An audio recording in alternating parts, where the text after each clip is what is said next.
അപകടങ്ങളൊന്നും ഉണ്ടാക്കി വെക്കരുത്. ഞാൻ അവിടെ എത്തിക്കഴിഞ്ഞാൽ ആഴ്ചയിൽ ഒരു കത്തെങ്കിലും അയച്ചുകൊണ്ടിരിക്കും. അതിനൊക്കെ നീ മറുപടി എഴുതണം. വിശേഷങ്ങളൊക്കെ വള്ളി വിടാതെ എഴുതണം. പറഞ്ഞ കണക്കനുസരിച്ച് നോക്കിയാൽ ചെലവൊക്കെ കഴിച്ച് 15,000 രൂപയെങ്കിലും മാസത്തിൽ ബാക്കിയുണ്ടാവും. സൈഡായിട്ട് വേറെ ജോലി ചെയ്താൽ മാസത്തിൽ കൂടുതൽ വരുമാനം ഉണ്ടാക്കാം.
ഗൾഫ് പോവേ? ഞാനോ? അതിന് വേറെ ആളെ നോക്കണം. ഇവിടെ ഉള്ള കഞ്ഞിയൊക്കെ കുടിച്ച് കുട്ടികളും മക്കളായിട്ട് താമസിക്കാൻ എനിക്കിഷ്ടം. സത്യാണല്ലോ പറഞ്ഞത്. അവസാനം പറ്റിക്കരുതോ. പട്ടിണി കിടക്കേണ്ടി വന്നാലും നിങ്ങളൊന്നും വിട്ടിട്ട് ഒരു ഗൾഫിലേക്ക് ഞാനില്ല.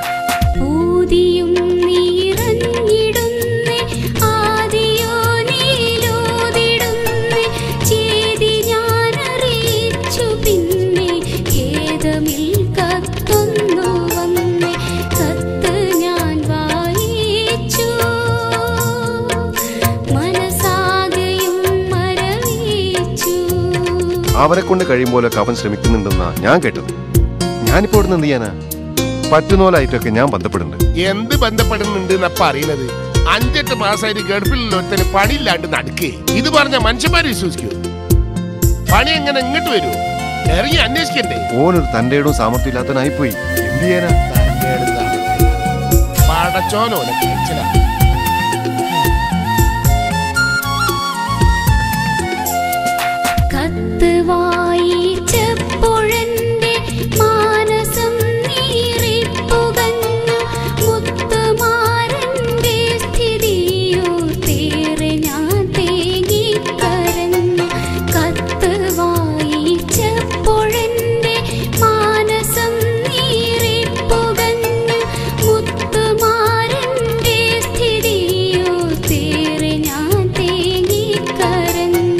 നഷ്ടമിന്നിനി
ഇവിടുത്തെ ഒരു സ്റ്റാഫ് നാട്ടിലേക്ക് പോയ ഒഴിവിലേക്കാണ് നിന്നെ അപ്പോയിന്റ് ചെയ്യുന്നത്, അറിയാലോ.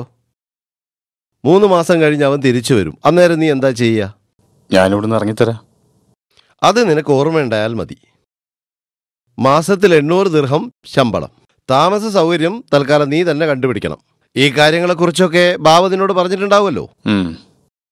Mister Satish, please come here.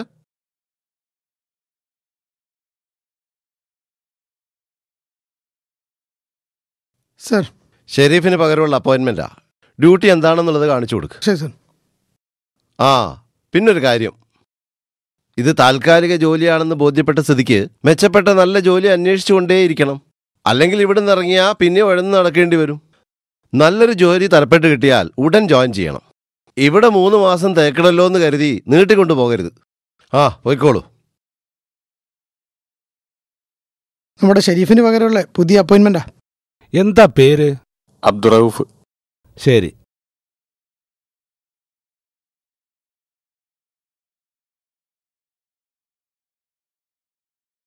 നാട്ടിലെവിടെ? ചങ്ങരംകുളത്താ. ആ, അറിയാം. എത്ര ദിവസം ഇവിടെ വന്നിട്ട്? 11 മാസമായി. 11 മാസം? എന്നിട്ട് ഇതുവരെ ജോലിക്കൊന്നും കയറിയില്ല? ഫ്രീ വിസയാണോ? ജോലിയുള്ള വിസ എന്ന ട്രാവൽസ് എന്ന് പറഞ്ഞിരുന്നത്. ഇവിടെ വന്നപ്പോൾ ജോലി പോയിട്ട് കിടക്കാനൊരിടം പോലും ഇല്ല. ഇനിയിപ്പോൾ എങ്ങനെ പിടിച്ചേക്കൊന്നും അറിയില്ല. ഒക്കെ ശരിയാവും. ഇവിടെ വരുന്ന ബഹുഭൂരിപക്ഷ ആൾക്കാരുടെ അവസ്ഥ ഇത് തന്നെയാണ്. ദുബായ് എന്താന്ന് പഠിച്ചു കഴിയുമ്പോൾ നമ്മുടെ റൂട്ട് ക്ലിയർ ആവും. ഏതായാലും ഇപ്പോൾ തൽക്കാലത്തേക്കൊരു ജോലി കിട്ടിയാൽ സമാധാനിക്ക്. സാധാരണ ഇവിടുന്ന് ലീവിന് പോയാൽ പകരം ആളെ വെക്കാറില്ല.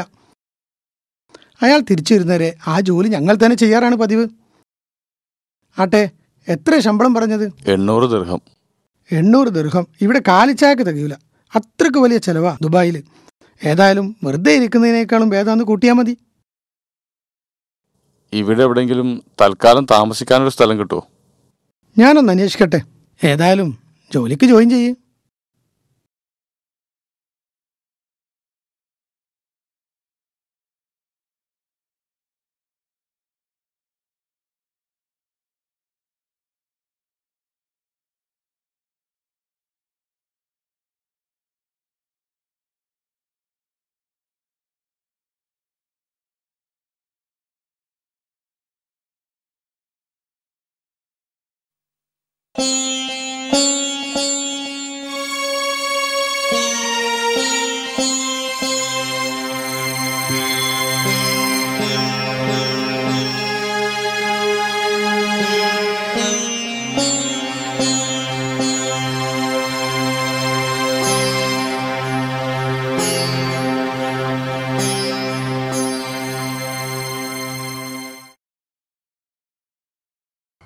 അവിടെ അവിടെ അവിടെ ഇങ്ങോട്ട് വാ. ആ ആ ഈ അങ്ങോട്ട് നടക്ക്. അവിടെ കുഴിയാക്ക്. വാ. ആ അതവിടെ അവിടെ. ആ ആ അവിടെ തന്നെ. ആ ആ ഒന്ന് കുച്ചോ കുച്ചോ കുച്ചോ. ആ ആ നീ ഇങ്ങോട്ട്. ആ ആ ആ അവിടെ അങ്ങോട്ട്. ആ കുറ്റി വെക്ക്.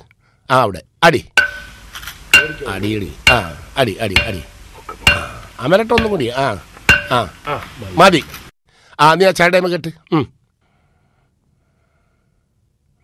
ആ ആ വലിച്ചു കെട്ടേ. വലിച്ചു കെട്ടണോ? ആ അതിന് മതി മതി മതി മതി. ആ ആ ആ ആ മണ്ണ് ഒന്ന്. ആ അതെ. ആ ആ പിന്നെ സുന്ദര, ഈ കുറ്റി ഇളകി പോകാൻ സാധ്യതയുണ്ട്. ഈ ഒരു കാര്യം ചെയ്യണം. നമ്മൾ അതാ കാണുന്ന ഒരു കല്ല് അതെടുത്തോടെ കുത്തനെ വെക്കണം കേട്ടോ. കുച്ചിടണം. ആ എന്നാ അതോട് പിടി. ആ അബ്ദുള്ളേ, അതിന് ശരിയായി. ഇനി രജിസ്ട്രേഷൻ എപ്പോഴാന്ന് വെച്ചാ ഈ പറഞ്ഞാ മതി. രജിസ്ട്രേഷൻ നാളെ തന്നെ നടത്തുകയാണെങ്കിൽ അതായിരിക്കും നന്നാകുക. എന്ന് വെച്ചാ നാളെ തന്നെ മുഴുവൻ പൈസ തരണ്ടേ അബ്ദുള്ളേ? റഊഫിന്റെ വിസന്റെ കാശ് ശനിയാഴ്ച തന്നെ കൊടുക്കണം. അതിപ്പോ എത്ര വരും? 1.25 ലക്ഷം റുപ്യ ട്രാവൽസ് കൊടുക്കണം. പിന്നെ ഓനക്ക് പോകാനുള്ള കുറച്ച് ഒരുക്കങ്ങളും ഇവിടുത്തെ അല്ലറ ചില്ലറ കാര്യങ്ങളും ഉണ്ട്. ഒരു 1.5 ലക്ഷം റുപ്യ അടിയന്തരമായിട്ട് കിട്ടേണ്ടിയിരുന്നു. 2 ലക്ഷത്തിൽ 1.5 ലക്ഷം നാളെ തന്നെ തരാണെങ്കിൽ പിന്നെ എന്തിരുത്തപ്പ അതിൽ ബാക്കിയുള്ളത്? ഇങ്ങനാണെങ്കിൽ ഈ സ്ഥലം എനിക്ക് വേറെ ആർക്കെങ്കിലും കൊടുക്കുകയെന്നല്ലേ. ഞാനാണെങ്കിൽ എന്നോട് ഇപ്പൊ ഇത് പറഞ്ഞും പോയി. അബ്ദുറഹ്മാനെ, ഇവിടെ വന്നാ.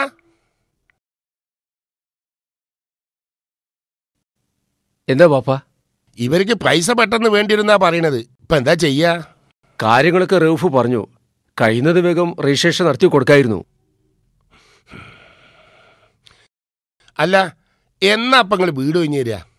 വീട് ഒഴിഞ്ഞു തരാൻ ഒരു 6 മാസത്തെ അവധി കിട്ടിയാൽ നന്നായിരുന്നു.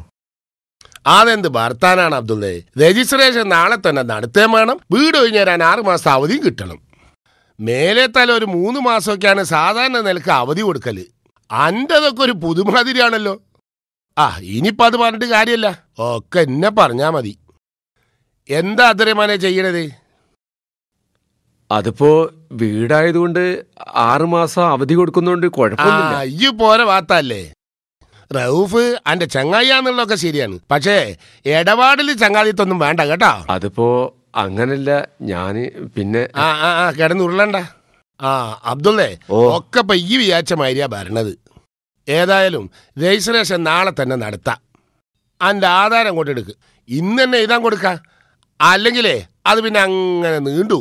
ആചാര്യ ഇങ്ങോട്ട് കയറിയിരിക്കേ, ഞാൻ ആധാരം എപ്പോൾ എടുത്തുകൊണ്ടുവരാം. വേണ്ട, ഞാനിത് അവിടെ ഇരിക്കാം, നല്ല കാറ്റുണ്ട് അവിടെ.